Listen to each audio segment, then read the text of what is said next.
this time we're going to talking about Castilian cognates, and it deals a lot of people get confused, and I have to say some expressions always vary and it's hard for understanding. Therefore it's not about but the workbook and concept you gotta know and get fluently this amazing language. The trick is to read it in a proper way. Well, let's begin.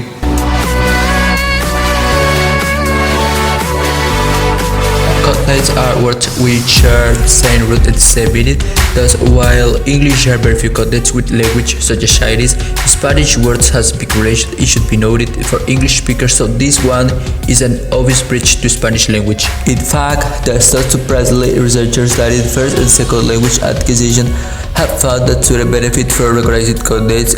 Recognition is the ability to use cognates for a native language like a tool to understand a second language, and it is possible to cognates used for more effective development. Actually, as second by student progress, they may be introduced to more sophisticated cognates and also those want to have several meanings in both languages, although some of those meanings may not overlap. An example of a cognate with multiple meanings is assistir, which means to assist, the same meaning but also means to attend, so different meaning, you know. Related words provide a good way to get English in Spanish. These words that share the same Latin or Greek root and are very similar for spelling and meaning. This likeness provides a base vocabulary that is transposed when learning Spanish. In a technical sense, two words with the same beginning are related. Usually are related words in two languages that share etymology and therefore are similar or identical. Simply by identifying the related words that are transferred from English to Spanish, you can know the meaning words that you already know, even if they have slight differences in spelling and pronunciation. It has been understood to better describe cognate. It must understand the meaning, orthography, and pronunciation. So, a trick to understanding cognates by break up them into certain groups. For example, perfect cognates. We're going to study about those words that are exactly the same in both languages, sometimes in one more accent in Spanish and different pronunciation, of course, and with the same meaning. At least one of them you already know word can have more than one meaning. As much in this list as in the following, but not all. There are so much more cognates since English is a very living language and it is constantly acquiring words from other languages. But it says are all who are. So bad if there is some to forget. However, the most common meaning of the English word but always be its cognate. There can always be other meanings and more frequent in terms of use. For example, the most common meaning for English word collar is neck of the shirt, jacket.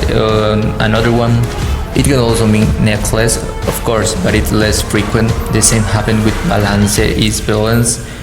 Conductor is like kind of bus, train.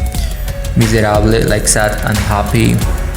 Besides the perfect cognates, there are many others, and this experience is more or less variation regarding the other language, although always having the same root in common. Many of these can be grouped under a subgroup series or pretending attending to common suffixes. And here are a few words ending in CION in English often end in TION.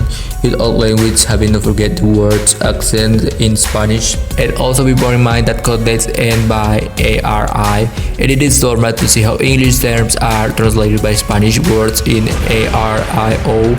So don't forget many English cognates ending in IZ have their Spanish equivalent with IZO or ICA. No, there are no tricks in this case. It should be borne in mind that many times we will be faced with accent words. So another cognates end by OUS and are often imaged in Spanish voice that ending in OSO. And the last cognate I want to show you up is Anglo-Saxon words ending in CT, usually the cognate in Spanish ending in CTO. As I said, there is so much more. Keep in mind that we have the liberty of self-defense cognates, and thus it can be punched under some role. Always exception, of course. However, I haven't talked, for example, the verbal ending. There are so cognate verbs that are barely differentiated from each other by the typical Spanish ending: prepare, preparar, insist, insistir, distribute, distribuir, visit, visitar, among others.